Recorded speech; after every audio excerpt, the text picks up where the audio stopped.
मैं doctor Geeta Rai composition and stratification of atmosphere का भाग 2 लेके आई हूँ। इससे पहले हमने भाग 1 में संघटन का विवरण समझा था। आज हम भाग 2 समझेंगे वायुमंडल का स्तरीकरण, इसे संरचना भी कहते हैं। स्ट्रेटिफिकेशन यानी परतें, वायुमंडल की परतें। हमारी पृथ्वी से लगा हुआ वायुमंडल है जो कि गुरुत्वाकर्षण शक्ति से इससे जुड़ा हुआ है। इतना हमने समझ लिया था विस्तार से। अब हम इसकी परतों को समझेंगे। ये चित्र है, आप देख सकते हैं। सबसे पहले पृथ्वी से लगा हुआ क्षोभ मंडल या परिवर्तन मंडल, इसके पश्चात समताप मंडल स्ट्रेटोस्फीयर, उसके बाद मेसोस्फीयर मध्यमंडल और आयनोस्फीयर सबसे ऊपर का मंडल है।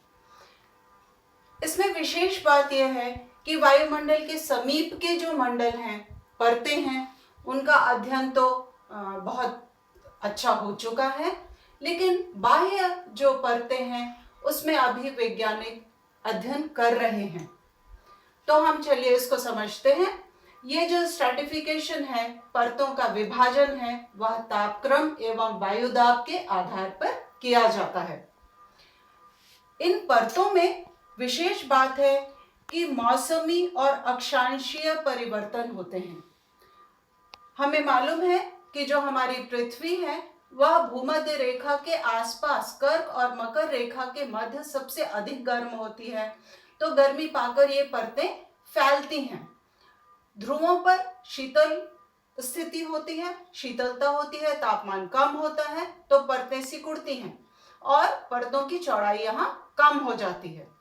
तो सबसे पहली जो परत है वो ट्रोपोस्फियर। इसकी औसत ऊंचाई 12 किलोमीटर है।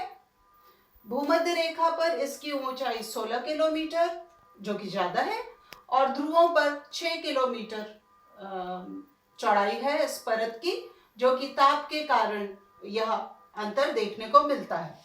इस परत में भारी गैसें, धूलिकण, धुआं के कण और जलवाष्प प्रमुख अवयव हैं। मौसमी घटनाएं सारी इसी परत में होती हैं और यह परत वायुमंडल के लिए बहुत इंपॉर्टेंट है, बहुत महत्वपूर्ण है। पृथ्वी के जीवन के लिए यह परत बहुत महत्वपूर्ण है, इसीलिए इसका नाम परिवर्तन मंडल या क्षोभ मंडल रखा गया है। इसमें विशेष बात यह है कि प्रति 1000 किलोमीटर की ऊंचाई पर 6.4 डिग्री सेंटीग्रेड की दर से तापमान गिरता है। इसको नॉर्मल लैप्स ऑफ टेम्परेचर, सामान्य पतन दर कहते हैं। इस सामान्य पतन दर का अर्थात इसका मतलब ये होता है कि जैसे जैसे हम धरातल से ऊपर वायुमंडल की ओर जाते हैं, तापमान कम होता जाता है, क्योंकि वास्तव में वायुमंडल जो परिवर्तन मंडल है वह गर्म होता है पृथ्वी के धरातल के छोड़े हुए तापक्रम से। यानी कि परिवर्तन मंडल जो गर्म होता है वह विकिरण, संचालन और संवहन द्वारा गर्म और ठंडा होता है, जिसको हम किसी अगले एपिसोड में, अगले वीडियो में विस्तार से समझेंगे, जो कि बहुत महत्वपूर्ण है। अब एक हम वापस आते हैं कि जो नॉर्मल लैप्स ऑफ टेम्परेचर है, जब इससे विपरीत स्थिति होती है, जब कहीं वायुमंडल में गर्म तापमान वाली हवा स्थापित हो जाती है, तो उससे चक्रवात एवं मौसमी घटनाएं घटित होती हैं। इसको भी हम बाद में समझेंगे। अभी हम परतों को डिटेल में समझ लें। क्षोभ मंडल या परिवर्तन मंडल का जो ऊपरी भाग है, ऊपरी सीमा, उसको ट्रोपोपॉज कहते हैं, जो कि 1.5 किलोमीटर या 1.5 किलोमीटर चौड़ा है। इसमें मौसमी घटनाएं स्थगित हो जाती हैं और क्षीण क्षैतिज हवाएं बस इसमें चलती हैं। तो ये हमारा क्षोभ मंडल या परिवर्तन मंडल पृथ्वी के लिए, जीवन के लिए सबसे महत्वपूर्ण मंडल माना गया है। इसके बाद दूसरा जो दूसरी परत है वायुमंडल की, वो स्ट्रेटोस्फीयर है, समताप मंडल। ट्रोपोपॉज से इसकी ऊंचाई 80 किलोमीटर तक है। इसमें तापमान, जैसे कि नाम से स्पष्ट है, समताप मंडल, इसमें तापमान में परिवर्तन नहीं होता, स्थिर रहता है तापमान। इसमें ही समताप मंडल में ही एक विशेष परत पाई जाती है, ओजोन परत। ओजोन परत जो है वह 32 से 80 किलोमीटर की ऊंचाई पर पाई जाती है और मानव के लिए बहुत महत्वपूर्ण है। इस परत द्वारा ही पराबैंगनी किरणों का अवशोषण होता है।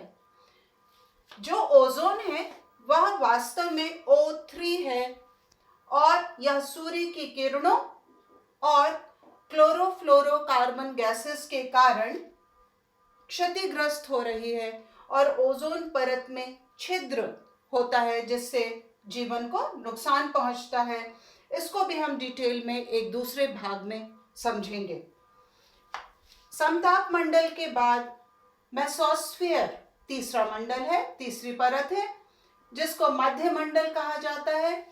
इसकी ऊंचाई समताप मंडल से 80 किलोमीटर है। इस मंडल में ऊंचाई के साथ साथ तापमान कम होता जाता है।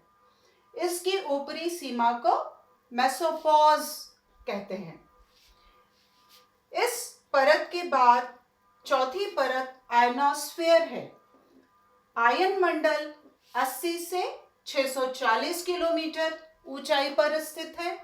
यह मंडल रेडियो तरंगों के लिए बहुत महत्वपूर्ण है और इस मंडल में विस्मयकारी विद्युतीय चुंबकीय घटनाएं घटित होती हैं, जिनको हम ऑरोरा कहते हैं या ध्रुवीय प्रकाश कहते हैं। ये ध्रुवों पर विद्युत चुंबकीय कणों के कारण, सूर्य की किरणों के कारण घटित होती हैं और यह बहुत सुंदर प्रकाश इससे देखने को मिलता है, जिसको हम बाद में देख सकते हैं कभी। इसके आयनोस्फीयर के 3 परतें हैं। डी सतह या डी तह, यह 60 से 96 किलोमीटर की ऊंचाई पर है। दूसरी सतह है ई तह, जो 96 से 144 किलोमीटर की ऊंचाई पर है। रेडियो की मध्यम तरंगे यहाँ परावर्तित होती हैं यहाँ से। और तीसरी तह है इसकी एफ तह, जो 144 से 360 किलोमीटर तक विस्तृत है। इससे रेडियो की लघु तरंगे परावर्तित होती हैं। अगर ये 2 सतहें वायुमंडल में विद्यमान नहीं होती तो रेडियो तरंगे शून्य में विलीन हो जाती और हम इन तरंगों का उपयोग नहीं कर पाते और यह मानव के लिए लाभकारी नहीं होती। जो रेडियो में हम खबरें और सब सुन पाते हैं, ये इन तरंगों के परावर्तन से ही संभव हो पाता है। तो हम समझ सकते हैं कि वायुमंडल के इतनी 4 परतें हैं, महत्वपूर्ण परतें हैं, जिसमें से क्षोभ मंडल या परिवर्तन मंडल भूगोल में मौसमीय घटनाओं के लिए बहुत महत्वपूर्ण है। धन्यवाद।